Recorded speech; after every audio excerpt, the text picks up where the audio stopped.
ఈ రోజే డౌన్లోడ్ చేయండి. మీ ఫేవరెట్ షోస్ చూడండి.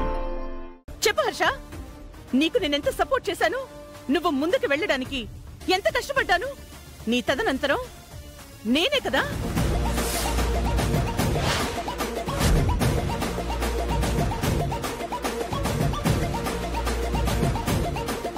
మొత్తం నాకే కదా. చెప్పు హర్ష.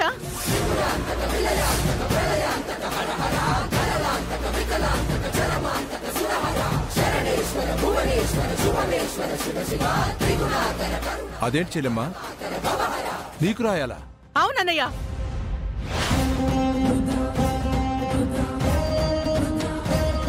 మామ్, నీకెందుకు? మరి నిన్నగాక మొన్నొచ్చి ఒక బిజినెస్ ని వెలగబెడుతున్నా మీ అందరికీ దారాదత్తం చేయాలా?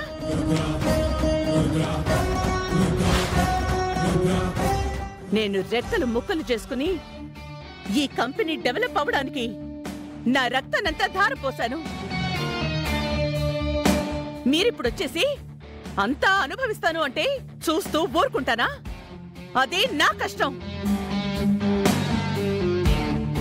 అనుభవించాల్సింది నేను, చక్రం తిప్పాల్సింది నేను,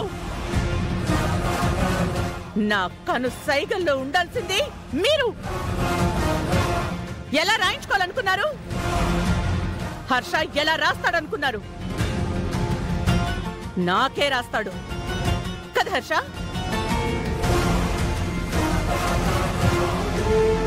నా తదనంతరమే మీకు.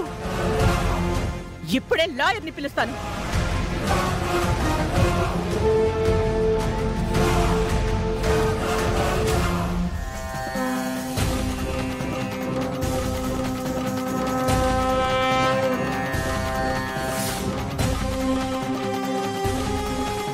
డాడ్, మామ్ కూడా ఇలా మాట్లాడుతుంది అనుకోలేదు. నువ్విలా అడుగుతావని నేను అనుకోలేదురా.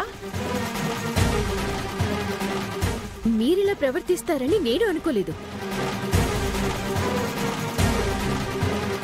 ఇప్పుడు అరుణ్కి సపోర్ట్ చేసి వాడికి పర్సంటేజ్ ఎక్కువ రాయిస్తే వీడికి పెళ్ళాం మాట వింటాడు. చెల్లమ్మకే రాయించాలి. మీరెన్ని అనుకున్నా మావయ్య మాకే సపోర్ట్ చేస్తారు. ఎందుకు చేస్తాడమ్మా? రేపు మా బావకి ఏదైనా అయితే రూల్ చేయాల్సింది మా చెల్లె. తనకి సపోర్ట్ చేస్తాడు గాని మీ అందరికి ఎందుకు చేస్తాడు? ఏం బావా, అంతే కదా?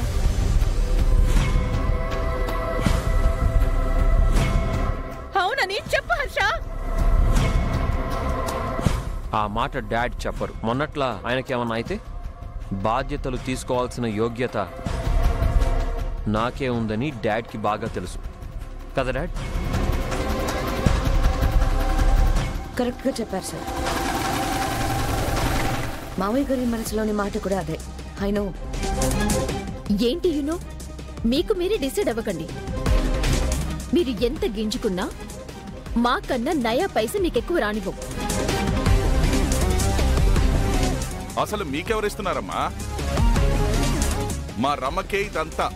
ఇది స్వార్థం. మరి నీకున్నదేంటో? మరి మీకున్నదేంటి?